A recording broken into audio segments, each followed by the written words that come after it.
কলমি শাক কিছু সবজি দিয়ে একবার এইভাবে ঝোল করে খেয়ে দেখুন, দুর্দান্ত লাগবে।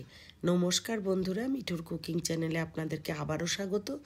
এই সুস্বাদু খাবারটা রান্না করতে কি কি দিয়েছি চলুন দেখে নিই।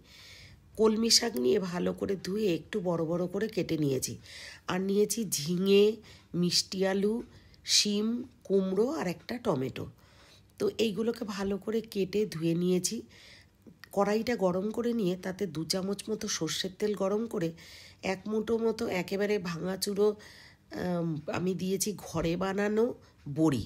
আপনারা চাইলে গোটা বড়ি, কেনা বড়িও দিতে পারেন।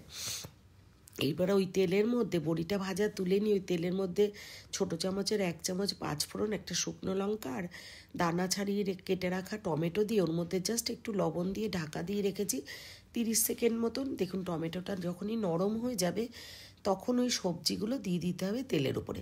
তো যেহেতু আমার একটু হয়তো আপনাদের শুনতে বা বুঝতে অসুবিধা হচ্ছে, কারণ ঠান্ডা লেগেছে বলে গলাটা একটু বসা, তো সেই কারণেই হয়তো একটু অসুবিধা হচ্ছে। যাই হোক, আমি এইভাবেই ভয়েসটাই দিলাম।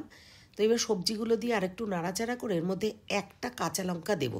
খুব বেশি কিন্তু ঝাল দিলে ভালো লাগবে না খেতে। একটা কাঁচা লঙ্কা চিড়ে দিয়ে এর মধ্যে একটু হলুদ দিয়ে আবারও কিছুক্ষণ নাড়াচাড়া করে নিয়ে যখন সবজিগুলো সব নরম হয়ে আসবে তখন এই কেটে ধুয়ে রাখা যে পাতা কলমি শাক সেইটা দিয়ে দিচ্ছি, একদম ডাঁটা আর পাতা সমেতই কেটে দিয়ে দিয়েছি। দিয়ে বেশ ঢাকা দিয়ে মিনিট খানেক ঢাকা দিয়ে রাখলেই কিন্তু একদম নরম হয়ে যাবে। শাকের থেকে যে জল বেরোবে তাতেই কিন্তু পুরো সবজিটা নরম হয়ে যাবে।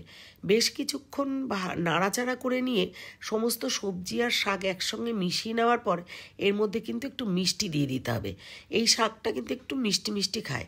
আমি জ্যাগেরি পাউডার দিয়ে দিয়েছি 1 চামচ। এবারে জল গরম করে নিয়ে সেই জলটাই দিয়ে দিয়েছি, দিয়ে ঢাকা দিয়ে আরও মিনিট খানেক ফুটতে দেবো। তার আগে ভেজে রাখা বড়িগুলো উপর থেকে ছড়িয়ে দেবো। দিয়ে যখন ঝোলটা একটু শুকিয়ে আসবে রান্নাটা কিন্তু একেবারেই কমপ্লিট হয়ে যাবে। এরপর উপর থেকে যেহেতু একটু নুন কম ছিল, মানে সেইভাবে লবণ আমি প্রথমে দেইনি, জাস্ট একটু টমেটোতে দিয়েছিলাম, এই জন্য স্বাদ মতো আরেকটু লবণ দিয়ে আরও 30 সেকেন্ড মতন ফুটিয়ে নিলেই রান্না একেবারেই রেডি। যতটা ঝোল রাখার ঠিক ততটাই ঝোল রাখবেন। আমি ঠিক গামাখা করে নামিয়েছি। গরম ভাতে দুর্দান্ত লাগবে। এর মধ্যে যদি ভাজা মাছও দিয়ে দেন তাহলেও কিন্তু দারুণ লাগবে খেতে। নিরামিষ এই রেসিপিটা কেমন লাগলো জানাতে ভুলবেন না।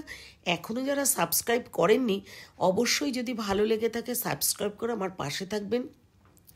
থ্যাংক ইউ ভিডিওটা দেখার জন্য।